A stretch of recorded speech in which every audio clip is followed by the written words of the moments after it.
I'm Cassie Lancelotti-Young, VP of Client Analytics and Optimization at Sailthru, and thank you all so much for joining us today for this conversation on leveraging retention to optimize customer acquisition.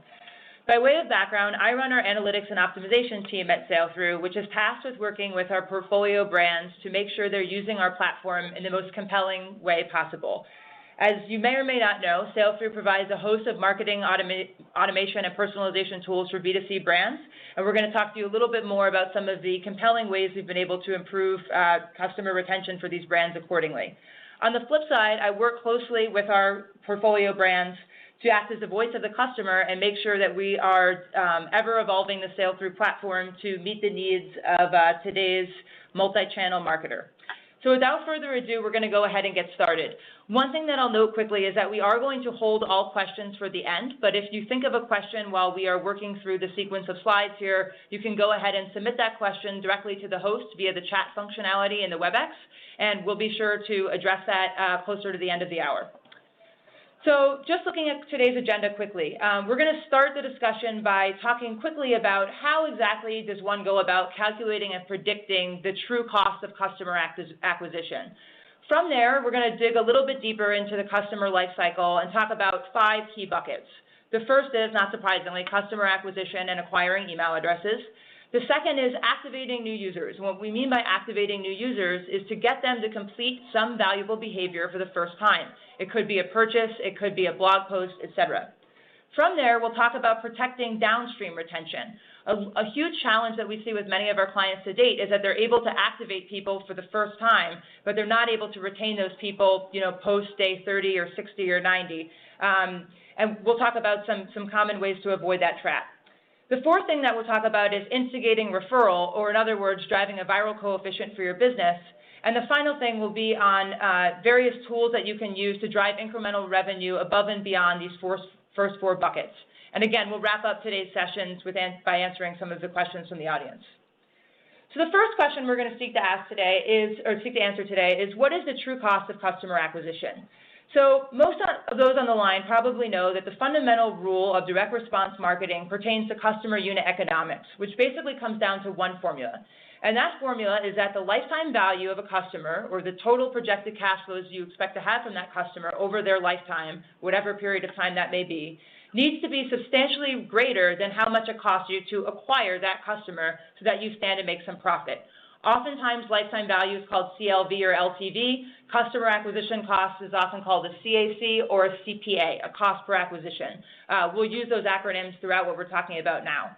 One quick note on this equation is that a lot of marketers will look at lifetime value only on a 1-year time horizon for the purpose of marketing mix optimization, so that they make sure that they have a 1-year payback period and how quickly they earn money back from the customers they acquire. Different businesses have different ways of examining this horizon. A business like a Starbucks might actually look at a 15-year time horizon, so you need to kind of look at what's happening in your competitive set and make a judgment call from there.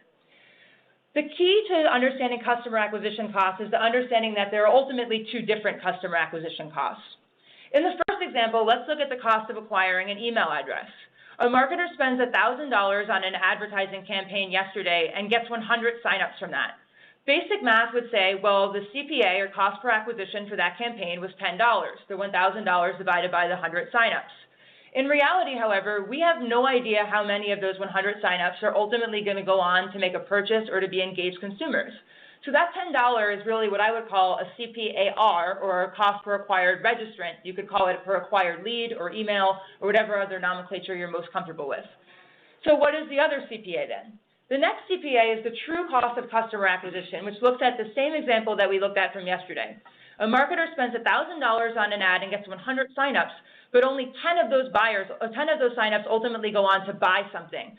So really, the new equation becomes the $1,000 ad spend divided by the 10 buyers, which is a $100 CPA, or as I call it, a CPAC, a cost per acquired customer, someone who actually generates money for the business. So as you can see, there's an inherent challenge to what we're looking at here. Let's say for this hypothetical business, the lifetime value of a customer was $75. If we optimize off of metric number 1 incorrectly, we would think that we were operating kind of in the black on what was happening. It cost us $10 to acquire someone, and we're making $75 off of them.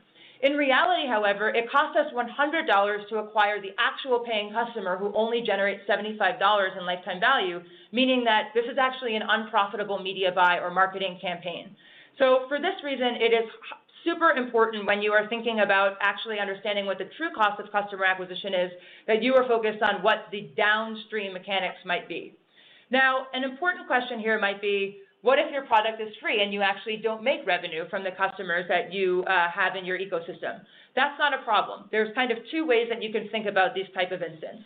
The first is what I would call monetization potential. In other words, how much is each user worth in terms of their ultimate revenue potential? If you think about a business that makes their money through advertising, you might think about what's the average number of monthly page views a user has, and what does that correlate to in terms of overall advertising dollars that you might earn from them?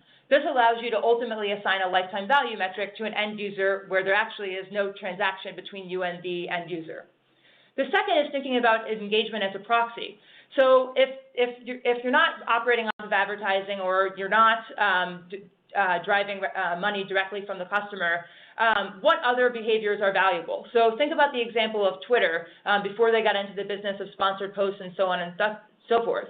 They would measure engagement by, was someone actively tweeting? Were they actually following? Because they knew that these were metrics that drove stronger health into the overarching ecosystem. And again, this is a valuable customer. So for these types of businesses, you'd think more about what is the tipping point for user engagement.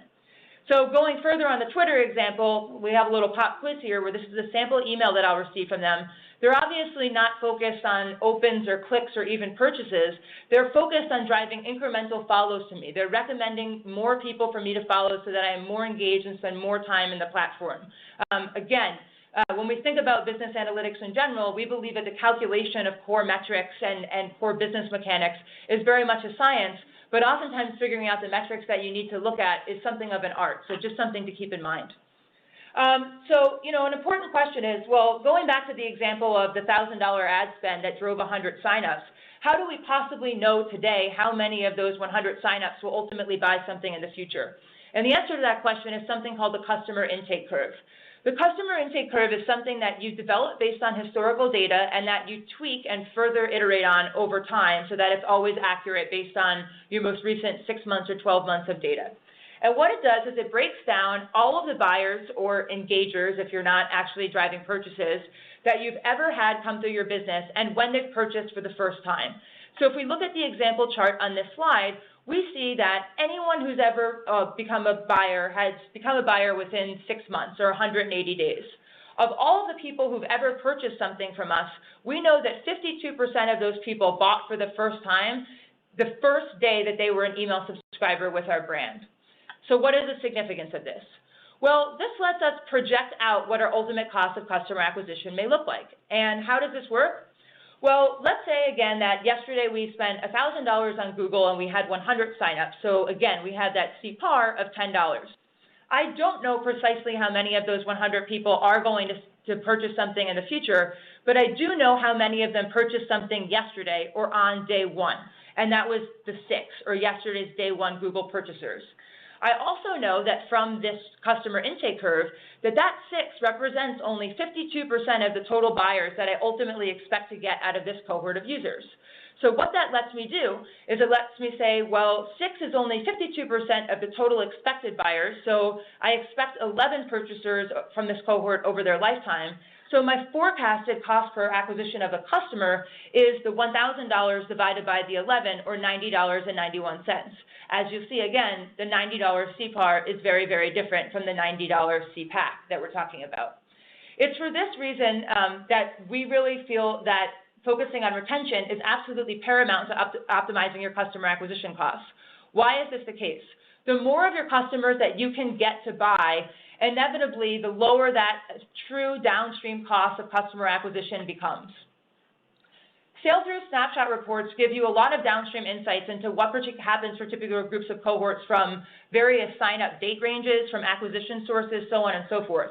And in this example, you can see that I'm looking at a group of users who came from a Google AdWords ad 421 in the month of October 2012 to see exactly the lifetime value breakdown of those different, of all of the users who fell within that average, within that particular cohort. You'll see that I know that the average email address is worth $24.65, with the average purchaser being worth $147.36. Again, this is the difference between a cost per acquired reader, the average user, and cost per acquired customer, the average purchaser. So now that we understand a little bit more about how to actually calculate out those customer acquisition costs, we're going to dig a little bit deeper into dissecting the customer life cycle. And to do that, I'm going to borrow a page out of the book of David McClure, who's an esteemed angel investor out in the Silicon Valley. Dave McClure was previously the director of marketing for PayPal and came up with a helpful framework of metrics that he calls pirate metrics. If you look at what the first letter of each word spells out, it's intuitive as to why, into how to think about breaking down the marketing funnel. And those are acquisition, activation, retention, referral, and revenue. And interestingly, McClure actually devised these metrics to focus on startups, but what we found is they actually apply very, very strongly to businesses of all shapes and sizes. So without further ado, let's talk about acquiring email addresses. We're just going to run briefly past this one so that we can focus the bulk of our time on thinking about core customer retention mechanics. So the main takeaway here is that you want to make a concerted effort to capture a user's email address before the first purchase. And what I mean by this is oftentimes when you look at a commerce business, there are two ways where you can particularly how businesses acquire an email address. The first is by having some kind of prompt or call to action on the website that says, subscribe to our newsletter or emails to get special offers or sales, so on and so forth.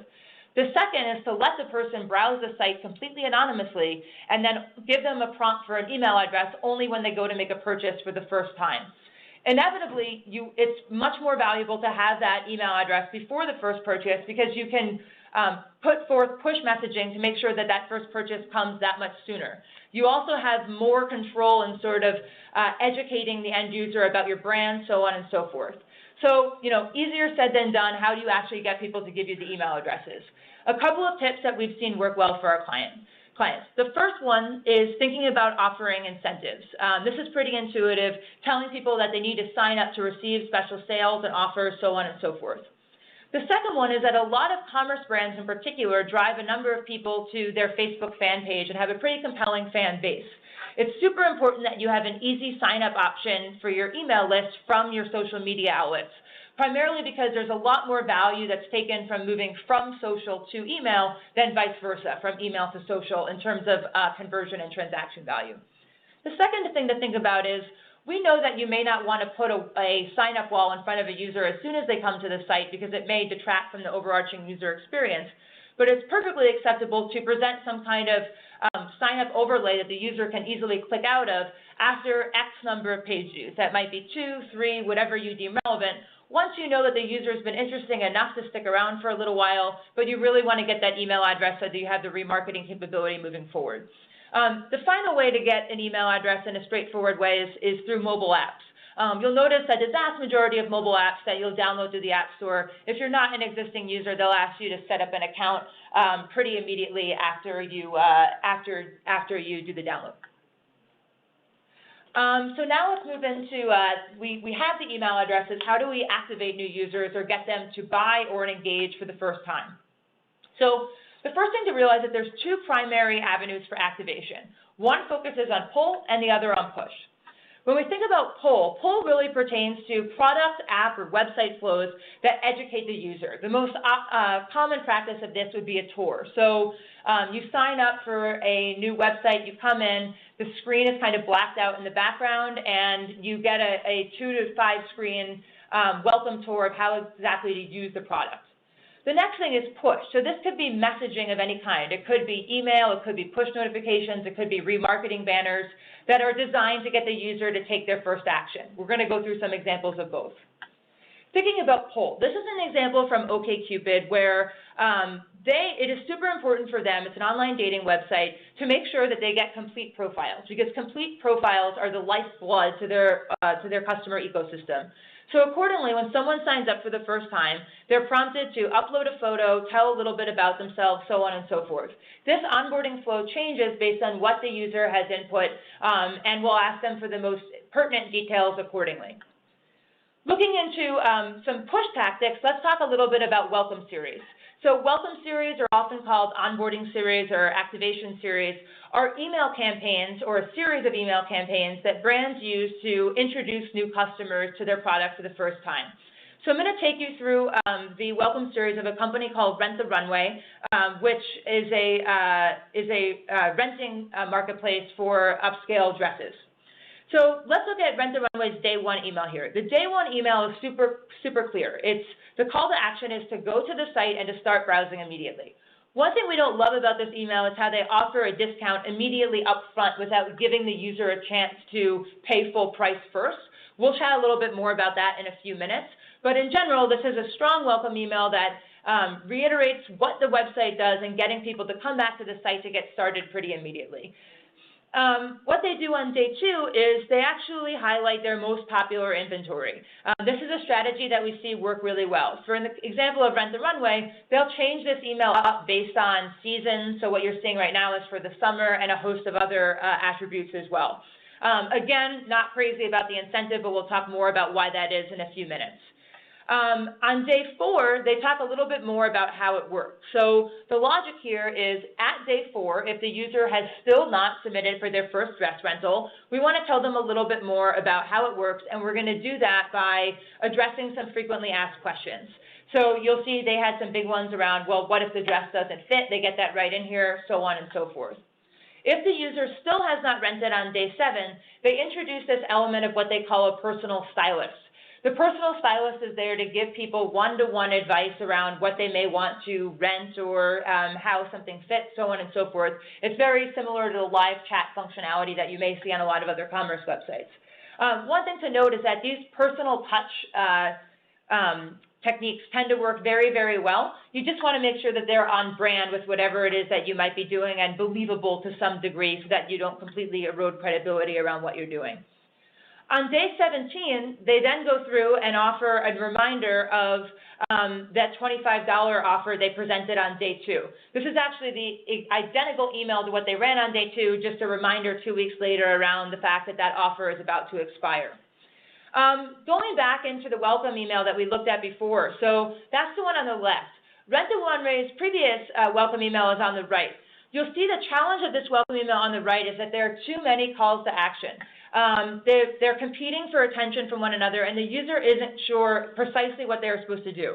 Are they supposed to like on Facebook? Should they start browsing? Should they reach into the stylist, et cetera, et cetera? It's super important to debunk out those super important call to actions into different separate and unique messages. Beyond email, remarketing is becoming another popular push channel, especially with the advent of Facebook custom audience tools, Google's remarketing pixels, so on and so forth. These banners you should all be very intimately familiar with what they are. It's inevitably when you look at a lamp on Pottery Barn and that lamp follows you around the internet for seemingly till the end of time or until you buy it.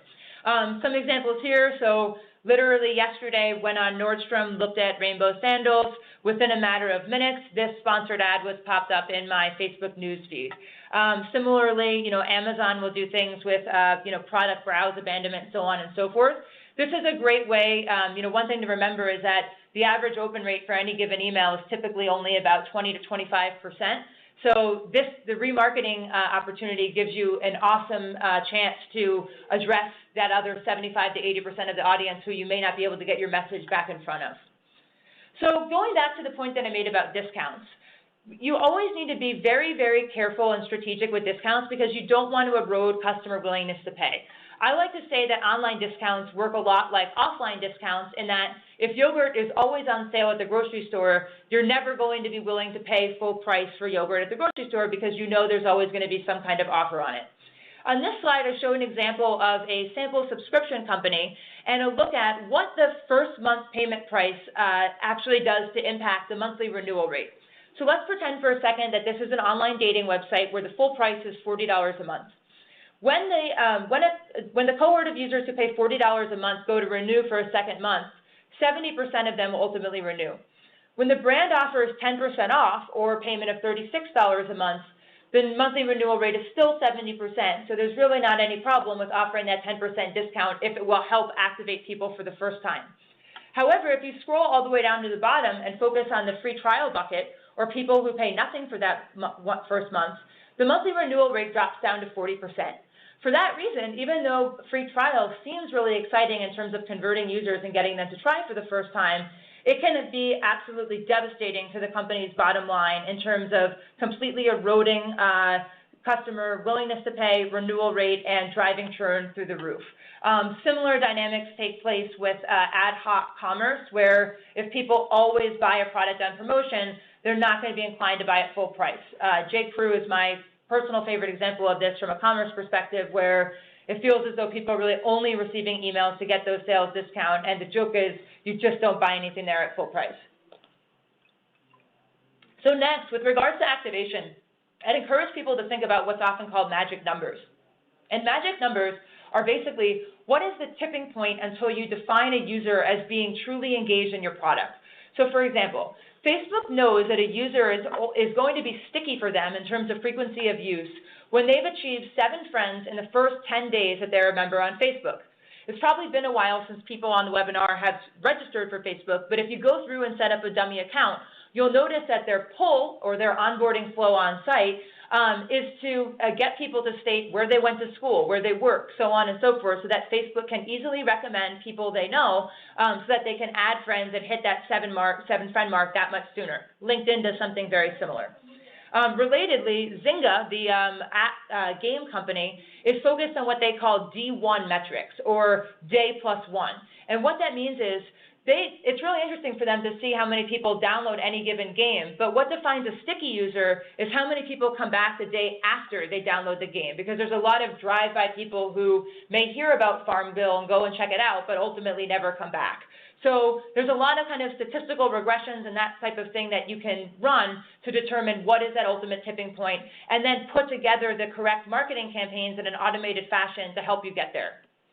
The one thing I want to note about customer activation is to make sure that you're monitoring the metrics that actually matter, or what we'll call an apples-to-apples measurement.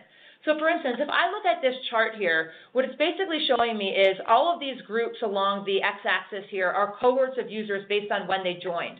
So this first one is all the people who subscribed in August 2010. The top of the bar is telling me of all the people who subscribed in August 2010, how many of them have purchased to date. So about 23% of them have purchased. All of these bars in between are breaking the calculation down into how many people purchased within the first 30 days, the first 60 days, 90 days, so on and so forth. So for the August 2010 cohort, 23% have purchased, only about 3% of them purchased in that first 30 days. What am I talking about with regards to the apples-to-apples measurement? Well, inherently, it would not be fair to compare the activation rate for people who subscribed in August 2010, the 23%, to people who subscribed in June 2011, or the 10%. And the reason for this is because the people who subscribed in August 2010 have had substantially more time to be indoctrinated by the brand through the various marketing messages that you're putting in front of them, the various sales that you've had there, new inventory that's come through, so on and so forth. So instead, you need to find a metric that compares these cohorts on an apples-to-apples basis, which, for the sake of this example, we'll call activation within the first 30 days. So what this first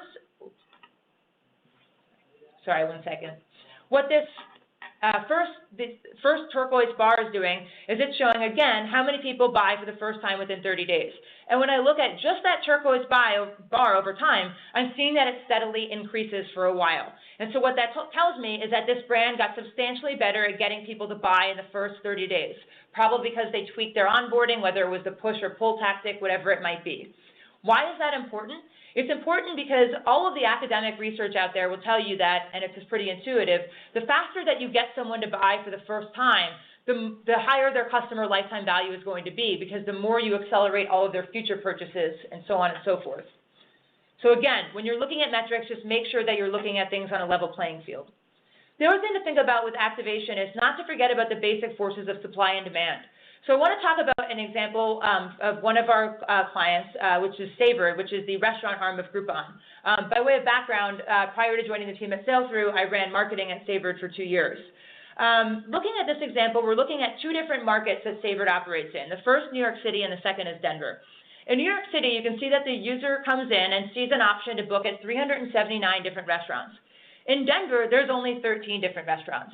Inevitably, it would be unfair to look at the day one activation rate for someone who has 379 restaurants to pick from and compare it to someone who has only 13, because that element of customer choice is severely dwindled in the second example. So again, you want to make sure that you're putting your best foot forward with your merchandising and your inventory in order to really kind of drive that propensity to activate home. Same thing goes for commerce brands. If you're only releasing new products every so often, that's going to be very different from a flash sale model where there's new stuff that's coming in every single day. So again, looking further at the Savored example, this is actually a chart where we mapped out on the right hand axis, we're looking at the number of restaurants a user saw on their first day in the product. And on the left-hand axis, we're looking at what was the propensity to have a transaction on the first day. And as you'll see, the more restaurants that were put on there, the higher that propensity became. So again, you need to think about what is the overarching business ecosystem that the customer sees when you're thinking about customer activation. So now we've gotten the user to activate for the first time. Now we need to know how do we keep them coming back over time and protect our downstream retention. I alluded to this earlier, but oftentimes what we see is that after day 30, customers see a marked decline in the likelihood that a customer that their individual customers continue to remain engaged over time, whether that be engagement through an email open, through a website visit, through a purchase, so on and so forth. Before we do that, I'm going to make a quick PSA, which is for no data silos. And what I mean by no data silos is that with the big advent of big data have arrived very big data silos. So oftentimes people have one vendor for tracking their site analytics, one for email, one for the app analytics, one for customer service, one for live chat. I could go on and on and on. You need to bring all of those disparate data points under one roof in order to build a 360-degree profile of a user, and this is exactly what we're in the business of doing at Sailthru. So this screen grab here is what's called our user lookup, where you can see if I were to decompose any of the sections that were in here, I can understand more about what my specific device usage is, my interests based on meta tags that live on the website, so on and so forth. The reason why you need to avoid these silos is because data silos lead to highly ineffective marketing. So to review this example I provided from American Express quickly, this was an email I got from them a few months ago encouraging me to check out the updated mobile app. I've been an American Express user for probably about 10 years and have had the iPhone app for at least the last 1 or 2. Still, when I receive this email, they're giving me prompts to go to both the App Store and Google Play, despite the fact that I've never had any interaction with American Express on an Android platform. This is the distraction right off the top. Further, when I jump in, I read a little bit more about the newest app, got excited, went to the App Store, and sought to download it.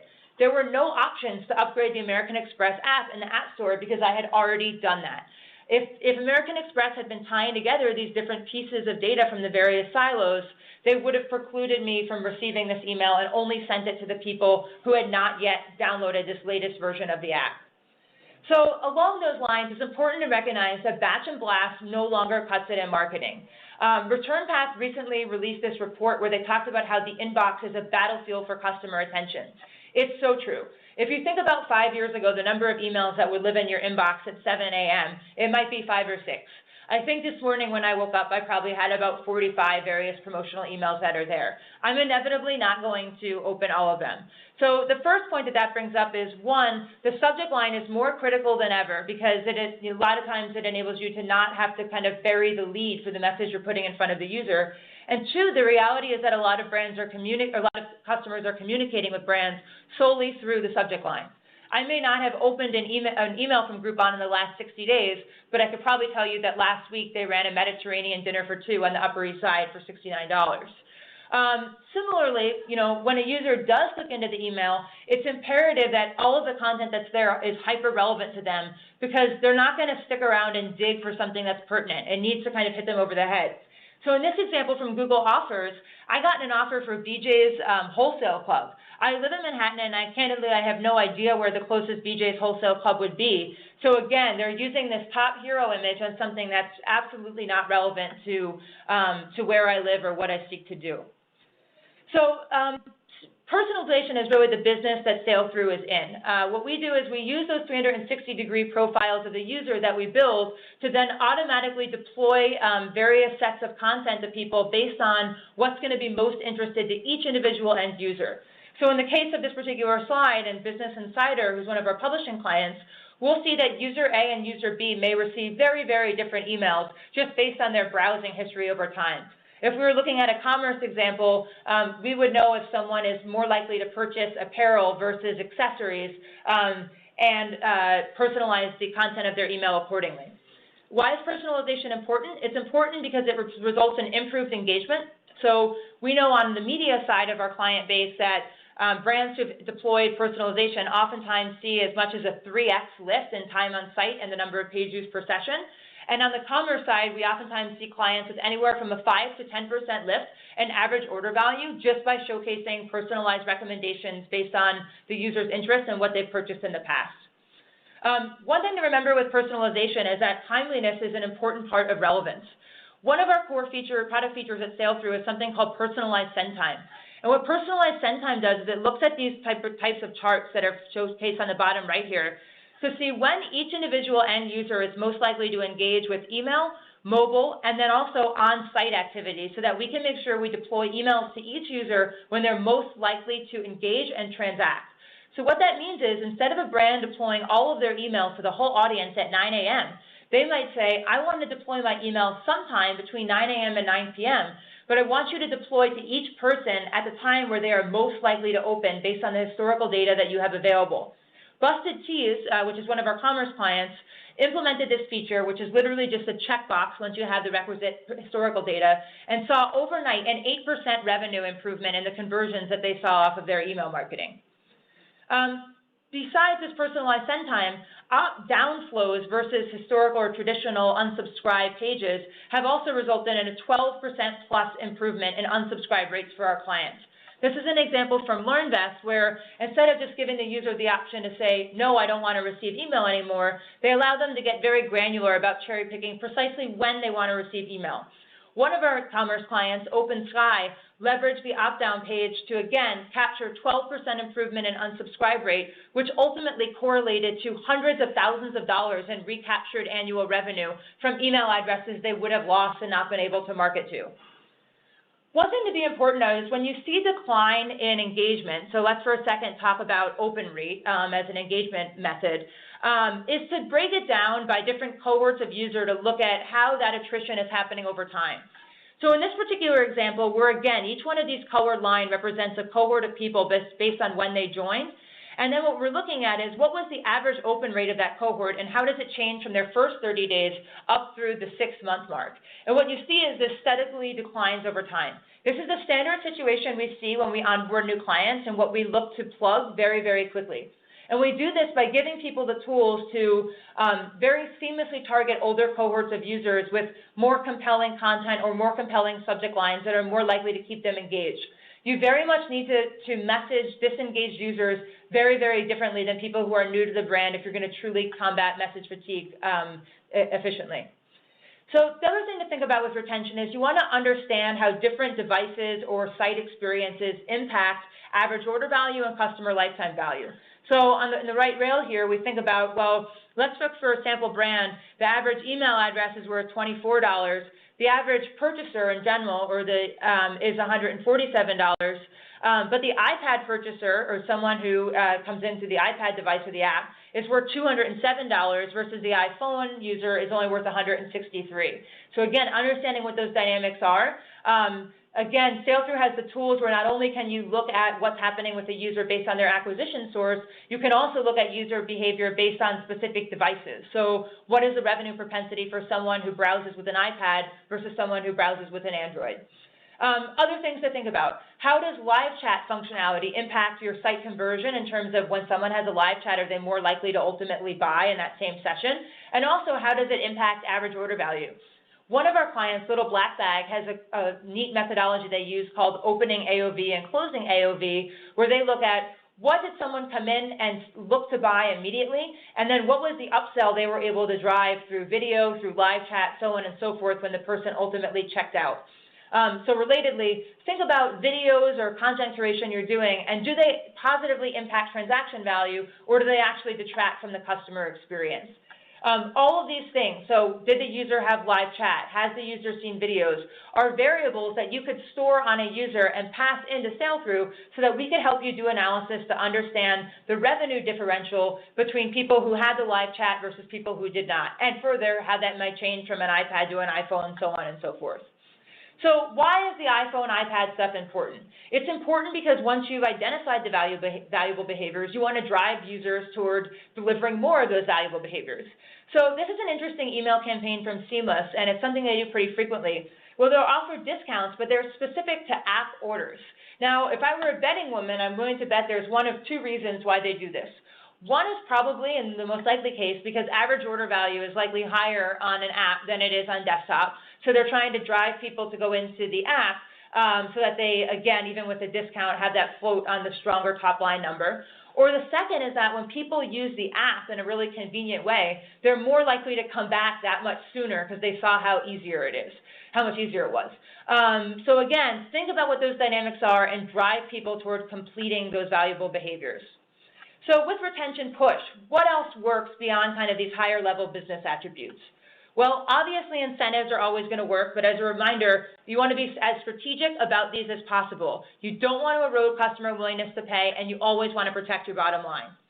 The second thing is that with or without discounts, urgency always helps to push product. So if someone looks at an item, you might send them a message that says, hey, there's only 5 of these left. If you want it, you better get in on it now because it's going fast. Holidays are a great time to see examples of this where people give you the only 28 hours left to ensure holiday delivery time, so on and so forth. Inventory updates are really powerful for re-engaging older cohorts of customers. Going back to the Savored example that I showed, if we think about the Denver example where they saw far fewer restaurants, that's an audience of users who would benefit from us reaching back out to saying, hey, we've added new restaurants this much more, we're adding them this much more frequently. This is an example from Warby Parker where they've gone back and introduced a whole new collection, and they're using their marketing very strategically to go out and introduce that inventory. Warby Parker is an interesting company to look at because they actually don't do much by way of email marketing, but they do rely heavily on these inventory updates. Win-backs are almost often one of the lowest hanging fruit that you can pursue. What win-backs do is they look at people who previously purchased from you or had some kind of deep engagement. So maybe they were a Facebook user who was on the site every day, but haven't done so recently. So maybe I was super active on Facebook for a while and I haven't logged in 90 days. For Wine.com, I had bought from them in the past, but haven't bought recently. So again, I'm getting one of these classic "we miss you" type emails with some type of incentive. One thing to think about with the win-backs is what constitutes proper experiment design. It could be that I'm offering a 20% discount that gets me to come back to the site, but it could also just be the "we miss you" messaging. So a lot of times what we recommend to clients to, again, really protect that willingness to pay is to, do a split test where half of the audience gets, or actually the correct way to do it would be a three-thirds test, where the first third gets nothing, the second third gets an email of just "we miss you," and the third gets a "we miss you" with an offer to see how many people you can recapture from each of those different buckets. Just something to think about as you go through this. You never want to offer the discount too quickly.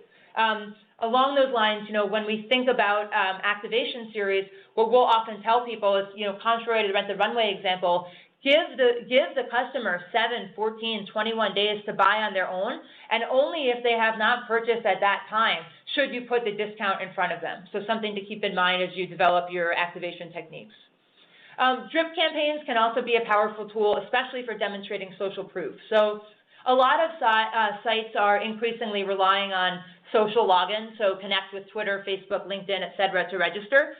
They do this for myriad reasons, primarily around kind of getting data around likes, that kind of stuff, but also for having access into your connections so that they can then go and kind of say to you, well, you're new to our brand, but these are your 15 friends who like our brand on Facebook, et cetera, et cetera. It also enables you to do email campaigns based on stuff that people in your network are doing, or if they start following you, as in the core example, so on and so forth. OpenSky, who, as I mentioned before, is a Sailthru commerce client, they have a unique model of curated commerce where their customers can pick various celebrities to follow their product curations and get email alerts when new products come out. So if I'm following Mario Batali, when he recommends a new product, I automatically, through Sailthru's platform, get an email about that new product that's available. Going into cart abandonment. So cart abandonment is pretty straightforward. This is something that on the Sailthru side is pretty easy to set up with our purchase API configuration. And again, it's a really low-hanging fruit in terms of a win. The average Sailthru client sees a 7% lift from cart abandonment pretty immediately, but some clients, for instance, jewelry retailer Alex Anani, saw a 73% improvement in cart abandonment in revenue from their cart abandonment series that they rolled out. So this is something that you're not leveraging. It's really important to think about.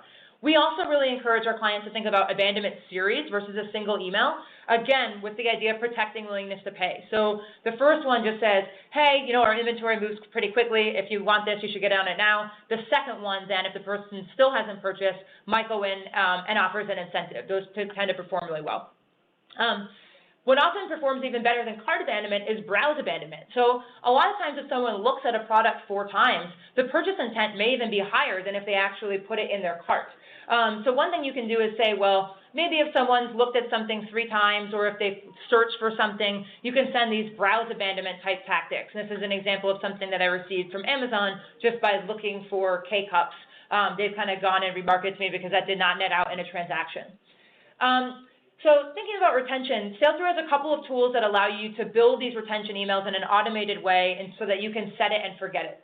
So the first is using our Query Builder tool, which you see here. I like to call it SQL for the layman, where you can kind of go in and set up dynamic lists that update, again, dynamically over time and deploy emails to them in an automated fashion.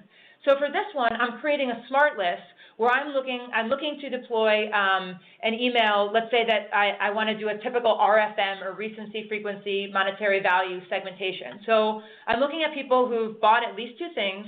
They haven't bought in the last 90 days, so this is a win-back email, and they've spent at least $100 to date, so I know how much they're worth. I know that this is a list that I'm going to have over time, and I can set an email to go out every morning to all of the new people who fall into this bucket for the first time, offering them some kind of win-back incentive.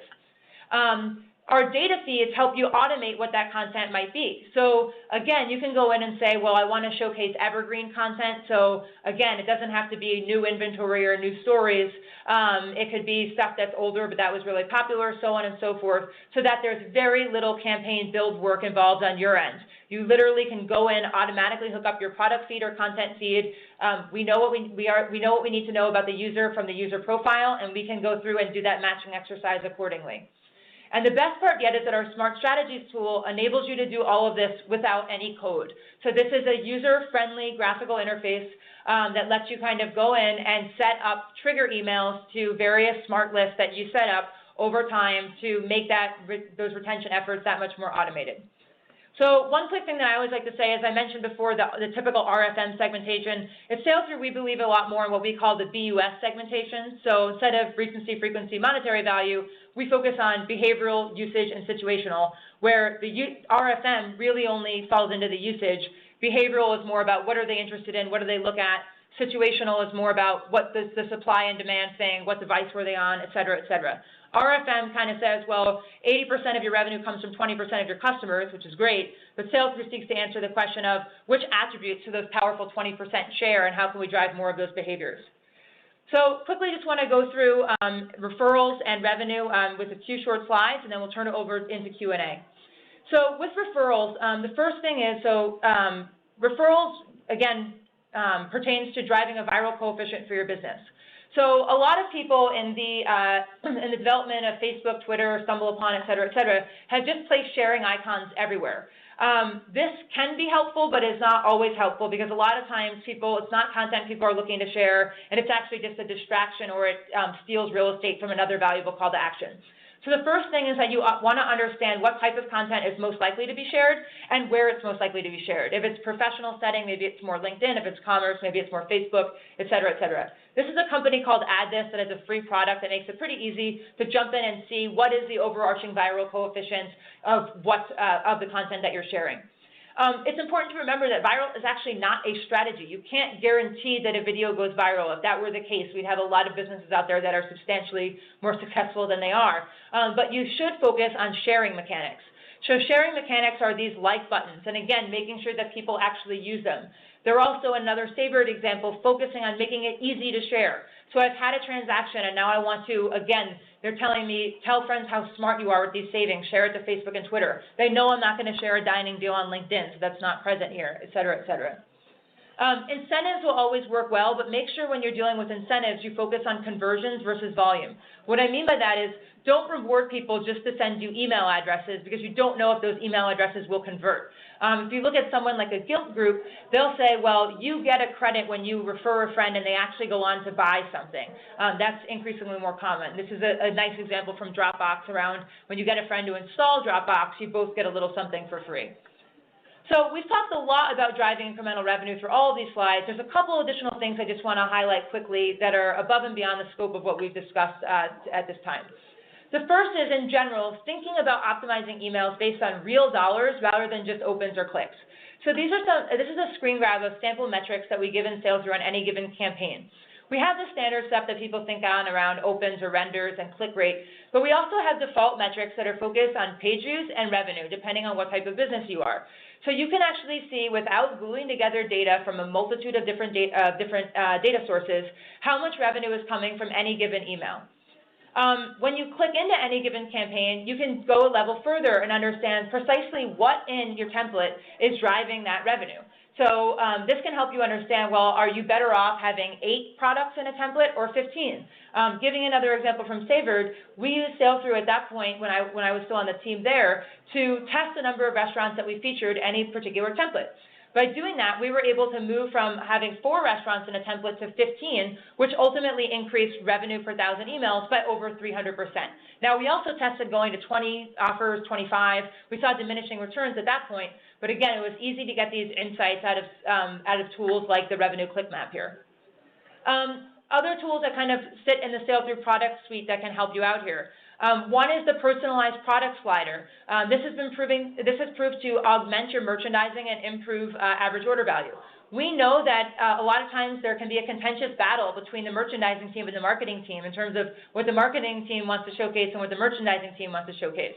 The slider is a great way to cherry pick certain pages, for instance, the cart page, where you can, again, drive product recommendations to improve average order value or that closing AOV that I mentioned before. One other thing I'll just note on personalization in general, again, is by switching to a personalization model, it allows you to go that much deeper into your catalog. It allows you to showcase products with much more scale that you may not have been focused on showcasing in the past because you're putting in front of the users that are most likely to want to see them. The other thing is to focus on pushing incremental dollars at every point in the transaction. So this is a screenshot off of countryoutfitter.com where I'm $13.05 away from free shipping. They're going to try to squeeze that $13 out of me because, again, it will bring up the average order value. Another point on that front is to think about setting a floor. If you set a floor such as you get $20 off of orders of $150 or more, you're likely to see that average order value be well above $150. So, again, a really helpful tactic. So that's what I wanted to review today. The thought I want to leave you guys with, again, to tie it all together, is that it's always more valuable to retain an existing customer than to acquire a new one. So sure, it's important to know how to be able to calculate those acquisition costs, but to really squeeze every acquisition nickel until it screams, so to speak, you want to make sure that you're converting all of those people on the back end. And hopefully the tactics that we've outlined here today can really help you with putting your best foot forward to, again, make the most of your marketing mix that you have out there. With that, we're going to open up to questions. Just give us 1 second while we open up the queue here.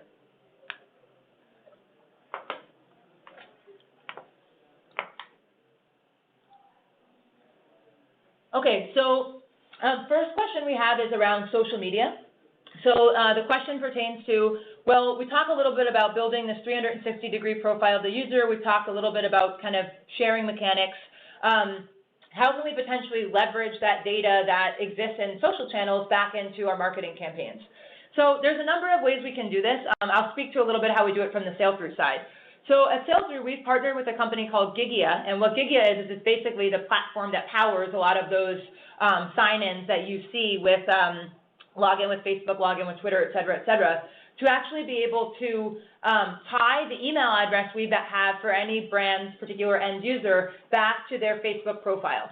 So in addition to having interest that the client is passing us, or data the client is passing us around what the person has purchased, when they joined, where they signed up from, et cetera, we augment that profile with all of their Facebook profile data as well. So we could go in and the brand could then say, well, I want to know if a Facebook fan is more valuable to us than someone who's not. And again, that Gigia information is passed to us in the form of custom variables, and through the query builder tool that we highlighted quickly, the client could go in and say, I want to look at lifetime revenue for someone who's a Facebook fan versus not, or someone who's a Facebook fan who, likes golf versus someone who likes tennis, so on and so forth. So that's kind of one straightforward way to go ahead and do that.